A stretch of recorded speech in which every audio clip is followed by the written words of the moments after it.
పెట్టుకుంటున్నారా? నువ్వు అన్నం పెట్టుకో. సరే.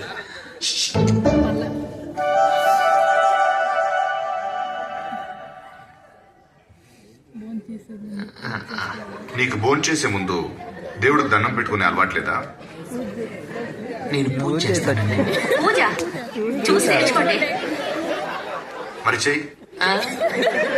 నేను ఆల్రెడీ ఇంట్లో చేసి వచ్చాను. మళ్ళీ చెయ్యి. బాగా టైం పడుతుంది అంకుల్. పర్వాలేదు, మేము వెయిట్ చేస్తాం. తప్పదా? ఏ రాదా?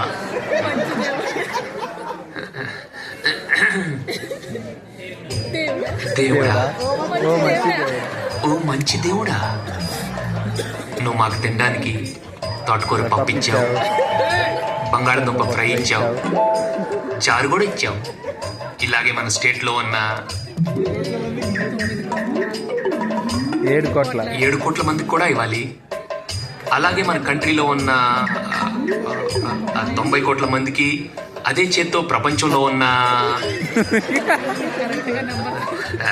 నాకు నంబర్ కరెక్ట్ గా తెలీదు, ఎంతమంది ఉంటే వాళ్ళందరికి కూడా ఇదే భోజనం ఇస్తామని.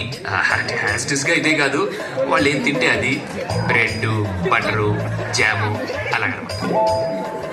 అలా ఇస్తావని కోరుకుంటున్నాను.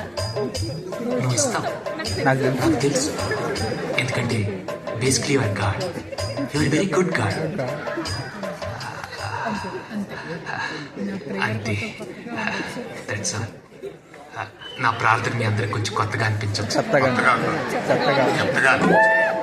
ఇది మాకేం కొత్త కాదు వెంకీ. ఆయన కూడా ఇలాంటివి కవితలు అవి రాస్తూ ఉంటారు.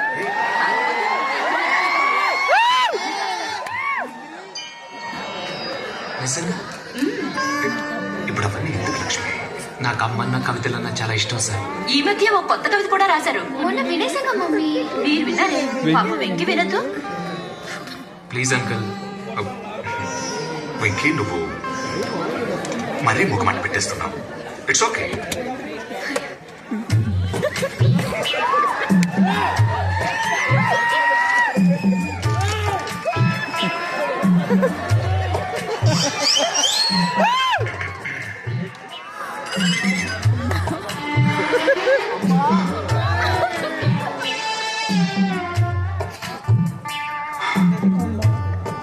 అమ్మా, అడగకుండానే నాకు జన్మనిచ్చావు. ఏడిస్తే పాలిచ్చావు, వానొస్తే గుడికిచ్చావు, ఆడుకోవడానికి బొమ్మలిచ్చావు, వాడుకోవడానికి డబ్బులిచ్చావు, వేసుకోవడానికి బట్టలిచ్చావు, చూసుకోవడానికి అర్థమిచ్చావు. అమ్మా, రాసుకోవడానికి పలక ఇచ్చావు, గీసుకోవడానికి గడ్డమిచ్చావు. అందుకే నువ్వు నాకు నచ్చావు. కానీ ఎందుకమ్మా ఇంత అర్లీగా చచ్చావు? అయినా నువ్వు నాకు నచ్చావు. నువ్వు నాకు నచ్చావమ్మా. మీ కవితలో చాలా ఇన్ఫర్మేషన్ ఉంది అంకుల్. Thank you.